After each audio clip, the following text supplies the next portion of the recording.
I got a slime from Snoop Slimes. Time to pin it.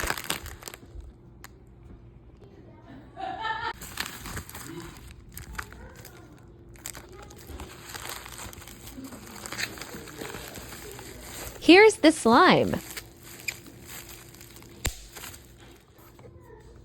Sorry about the background noise.